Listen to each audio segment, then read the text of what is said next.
For those of you that don't know, this is Think Like a Champion, where I go solo queue into a match, explain my thoughts and plans so that you can think and play like champion R6 player, because everybody wants to. Who doesn't want to play like a champion? I mean, people that have fun. Not me. I never have fun. Timing. Okay, timing's an interesting one. We could definitely talk about timing this game. Let's talk about timing. Okay, so timing, a lot of timing, when people are referring to timing and when to do certain things, a lot of it is like flanks, I find. It's easier, the first thing I'll say is it's easier to time things well when you have the information, right? So if you can gain the information, you know someone is planting the bomb, that is the time to push back and stop the plant. So if you have the information they're planting, you know that you should push, because if they get the plant down, now they have that extra guy to help cover the post plant. But if you push while they're planting, that's one guy off the board, which means one less angle covered, which means a less risk to actually push back and stop it. Same thing goes for flanking.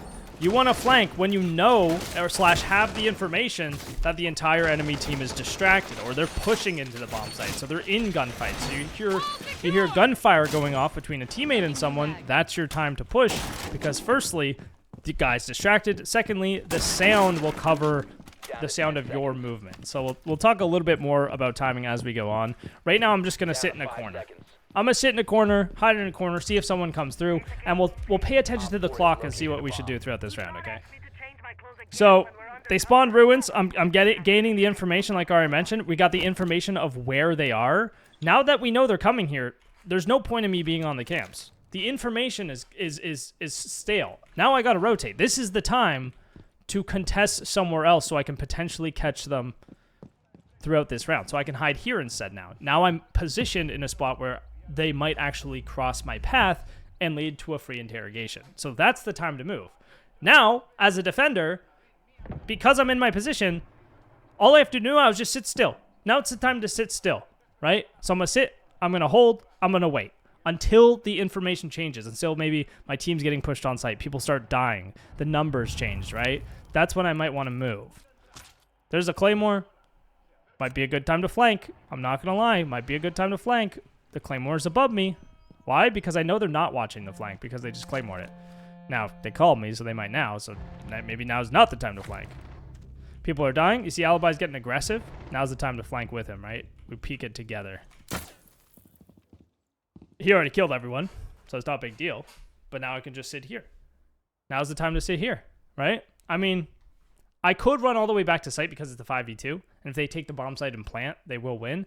But I don't know if they're theater side, right? We have nobody positioned over here. So I don't want to just run through the unknown and potentially die when I don't need to. I don't need to go back to the site yet, right? These guys are all defending it. Like, the site is okay for now. Once I know that they're over there, that's when I would react and go back over. For now, I'll just sit here. Time is on my side. Time is on my side. I'm on defense. I just sit and chill. There's the death. I'm going to rotate back because the odds are there's only one person over here.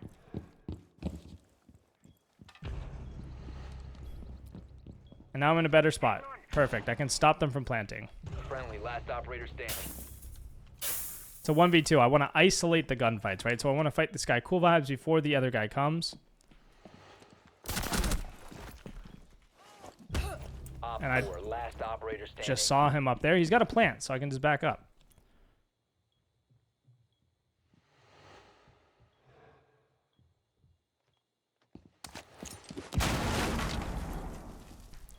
He is planting, so now's my time to push.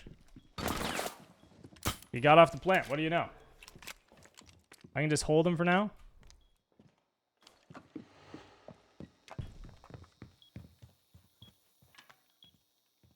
Op 4 has deployed a diffuser. You need to destroy it. Diffuser located. Protect the bomb. Push while he's planting. Get into a better position while he's planting, right? So here's the thing. When he's here, he has me at a choke point. I cannot get up. I cannot get up past these stairs unless he is not watching them. So when he's planting here, I know he's not watching the stairs. So that's when I rotate in and get to the actual reinforcement. Now I can come from this way. I can impact out the wall. I can go back around base. There's 3 options he has to peek from, giving me, well, I guess at the time 2 options because he's probably not thinking about the impact, right? So that's a good 50-50 to take because he might be looking the wrong way, especially knowing that I was last seen on the staircase. So he's not expecting me to peek the rotate. And I didn't use a primary weapon there because you can't use a silent step with the primary. So the silent step will let me get around better in that situation. Let's say I peek the rotate and he sees me there. I'd probably switch to the shotgun then and then just blast him away close range. But because he didn't know, because of silent step, I'm going to keep the secondary out. Good question. I think we'll just kind of keep going on about timing. I think we could talk about it for more of the defense rounds. But that's also a good example of like, I guess like a clutch, like what you do in a clutch, I guess. So let's maybe play a little closer to site and see how we can react starting from the bomb site. So firstly, we'll throw our pests down, stop them from getting info on the site. It looks like my whole team is playing on site, and if you ever see your whole team is playing on site, you probably don't want to play on site, right? We don't want them going above and fusing all 5 of us on site. That's not really ideal. So having like a roam presence on the site would be a good idea. But for the purposes of this video, I'm going to play on site and show how we can react to what the other team is doing. And we might lose a round. That's fine. We're here to learn, not to win. Let's see. So we'll just reinforce the site. We'll set it up. I'm going to sit on site and we'll use our newfound time. Our teammate shot our drones. Okay, that's crazy. We'll use our newfound timing skills on the actual bomb site and realize when we need to rotate off the bomb site or peek or get aggressive or when we need to do what. Right now, it's a 5v5. When you're in a 5v5 and you're on defense, they have to push into you. You don't need to run at them. I mean, you can reposition and hold space. Holding space in the map is really important. For example, like holding Sunrise would be good because now what happens if they take Sunrise, they can get this crossfire all the way into the bomb site and Castle and Ella are just going to get clapped, essentially. But for now, I can just hold the walk-in, right? Is this door open? No, it's Castle. Don't have to watch it. Great. Is this open? No. We do have a proximity mine, but I'll just barricade it. I don't plan on leaving the site right now. I might later. Who knows? Nice. Okay. So much for that. Now, how can the other team win the round? That's always a question you should really be asking yourself. They can plant by the window. So as long as I make sure they can't plant, we're fine. So all I have to do is just be ready with the C4 if they do decide to do that.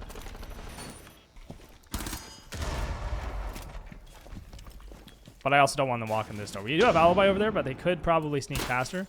So I'm just going to hold it. That's fine. If they go to plant, I'll C4 it. Or they'll try to push through and I'll shoot them. I just hold. I make them push me. That's how this game works. Now, they could walk in here, but Ella's watching it, so I don't need to worry about it right now. There we go. We have control of Sunrise, I know, because alibi is safe, so I can just back up. Once alibi dies is when the information changes and when I need to do something else.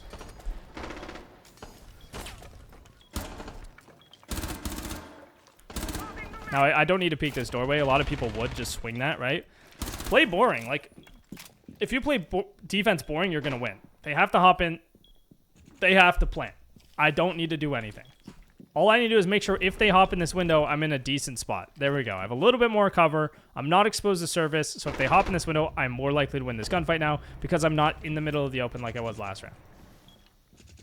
And you see my team is just playing so aggressive for no reason, right? They're pushing up. They're peeking stuff they don't need to, especially in that 5v3. It's not the time to play aggressive. The other thing about sitting on the bomb like this, too, is if they push in behind me, I'll hear them. And if you can't hear a guy walking here, it's probably time to turn up the volume or get a better headset. And most headsets are just fine. I'm just going to C4 this, whatever. This guy's above 30 seconds. Now is the time to leave the bomb site because this guy is bucking above. He can't get in the bomb site from up there. He can only get in from service door, kitchen window, and kitchen door. So I'm stopping bathroom. Sorry, bathroom as well. There's no hatch. Now we wait. We just wait. Make him plant. Can hold this door for if he does rotate out. I don't have to peek into the angle, but I probably will. There we go. If it comes lobby, I got it. If it comes service, I got it. If it comes kitchen, this guy's got it. Freest round of your life, right? The other team doesn't know how to attack, and the only reason they got any kills is because our team just started peeking them. But you see how he pushes in, he hits an Ella mine, and he just loses? He probably would have lost that gunfight even, because he's in the middle of the open. He's hitting traps. He's hitting all the shit that's annoying. You have an advantage. We want to take advantage fights. If they can't break down the site well enough, then it doesn't matter. We could just sit on the site, right? Well, sorry, while on defense, don't play like an attacker, which is, you know, it's so simple, and people are like, yeah, duh. But nobody does it. Well, some people do, like high-ranked players do it. Some people in the low ranks do it, but they don't adjust well enough. The point is, if you play defense and you learn to defend and you play into this theory, the better you'll get at it. And the better that you get at it, the farther it will take you. You can only get so far by running around peeking everything. Some people get all the way to champion doing that. I'm not saying it's not possible. But the point is, it's a lot easier if you have bad aim to get to higher ranks by getting better at other stuff. Like, you don't have to have just good aim to get to high ranks. And most people think that that's the case. Most people think that if you don't have good aim at high ranks, then you're like boosted or you're bad or whatever. All right, we're going to do a little extension here. We're going to hold penthouse, because if we can stop them from taking, or sorry, VIP. If we can stop them from taking VIP, if we can stop them from taking VIP, we can hold the site from here. So this forces them to open this wall and then work for another layer to actually get into the bomb site. Just gets rid of some drones. See here, we can just make like a little head hole here. Okay, do you want to okay this? Put some information for if they try to walk in this hallway. All right, this guy doesn't want to do anything. That's fine. More information for if they push up 90 hall.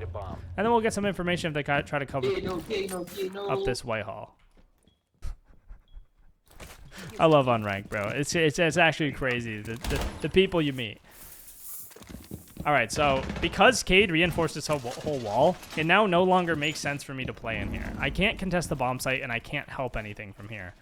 They also can't do anything from here, so we just give it up. There's no point. What they can do, though, is they can take 90 hall. If they get 90 hall, they can start working the site from here, and that's going to be bad. So this is something we still want to hold, and because we have those elements, we can cover it pretty well just playing off this position. So we can swing off the elements because we'll have the advantage, because they will be stunned, and then they won't have audio, and it's going to be a blur. While meanwhile, we have the clarity to peek, and we have the cover of the corner. Now, you don't have to peek before then. Why? Because we're on defense. That's right, and we are defending the map. 2 guys bottom white. That's good info to have. Now I know I need to watch this way. I'm still sitting in the corner. I'm still fine. The only way I can really die right now is this guy nades me out of the corner, and then I run this way, and then I get shot from this hallway. Like, there is a guy in this hallway, which is unlikely at the current point in time that they're coordinated enough to actually do that. So it's not something I really have to worry about. I can just let him use ability. He's not doing anything. I'm on defense. I'm defending. I'm going to sit here. Look at that. Oh, and just by sitting here and getting tracked, I was a distraction, and Legion come flanks and kill them. Wow, it's actually so amazing how well he did that. So that's really good timing, right? They're bottom white. He knows they're bottom white. I'm getting scanned. They're distracted slightly. He hits the flank right then. He gets 2 kills, right? And Nomad's on the other side of the map doing nothing. There we go. When attacking, I mean, you can ban whoever. That's the thing, is like some characters are going to get banned sometimes. You just got to kind of work with it. It's not like there's one really good ban unless you're like playing in Pro League and you know exactly what the other team is going to use or whatever. Attacking is actually a really good time to talk about timing, because a lot of people don't use timing well on attack at all. And it's a complicated topic, but once you kind of understand it or just get like the general idea of what you're trying to do on attack with timing in regards to timing, the more your whole world kind of opens up. I'll go over it here throughout this round. I'm going to go ace because hard breach equals pressure, basically. If I can open up reinforcements, I will add pressure to the defending team. The more pressure you have, the more angles you have open, the more areas they have to watch, the more areas they have to look, the less likely it is that they pick the right area and actually shoot back. That's my first priority here. However, let's say my entire team sprints directly into the building right off the start and start running at the bomb site. I am no longer going to go open that wall. I am going to just try to create a distraction onto the bomb site in any way possible. So let's say they all run through the front door. I'll probably run through the front door with them, but let's say they all go here. Then I'm going to go up 90 hall. I'm going to create another avenue of pressure because we all go one way. We're running into a kill funnel where they're shooting us from all in one direction. We're a pack of potential kills for the other team. That's why opening stuff is good. That's why having people spread out a little bit is good. That's why everyone feeding through one single doorway is bad, because essentially then you have 5 people doing the job of a single person with a little bit of trade potential. So I'm not gonna do that. I'm gonna go to the roof because it looks like my team is, you know, probably just gonna take their time, do whatever. Someone open the wall. Open the wall a little bit more. And again, I mean, they didn't reinforce it, so I could just like ash this. There we go. We have pressure. Okay. So should I just hop over here and hit Aqua right now? Well, probably not. Look at where my teammates are. Yep, that would be kind of silly. Now, this guy is up in the map, so this is a good time for me to start working other areas to help create a distraction. So I'm going to go hookah balcony. That's going to take some pressure off my teammates. I'm working to help my teammates. the easier their job is, the more likely we win, right? So I'm gonna put some claymores down. I'm gonna add some pressure here. I'm gonna maybe shoot this Denari trip if I'm not bad. I'm bad, you can't get it. I'm gonna open up this window. It's already open. There we go. Shooting a guy in the back. Why? Because we opened up the wall behind him, so he's scared to peek. We opened up the hookah door, so, you know, there's pressure there for the other defenders to look at, so they're not peeking the window. And then my team is also simultaneously pushing over here. Now it's a 5v2. We just have to plant the bomb. We plant the bomb, we win. So let me go with them. Oh, okay, we are planting. That's good. They can really only get flanked at this point, so I'm gonna hold the flank. Callie is there. Don't need to worry about it. Guy died there. We win the round. Beautiful. Beautiful. We won the round. I mean, if you lose this, you're bad. That's pretty much what it comes down to. Now, I don't recommend running at the last guy, but there hasn't been much action this game, so I'm trying to give you some more. There we go. And he gets hit with the triple crossfire, because we're all doing the same thing. Anyway, so another, like, pretty obvious example of how just playing simple helps you win games. I mean, also having one guy get 13 kills is also nice, but you saw how he's using the timing as well off of our team, hopefully at least, to get a little more done.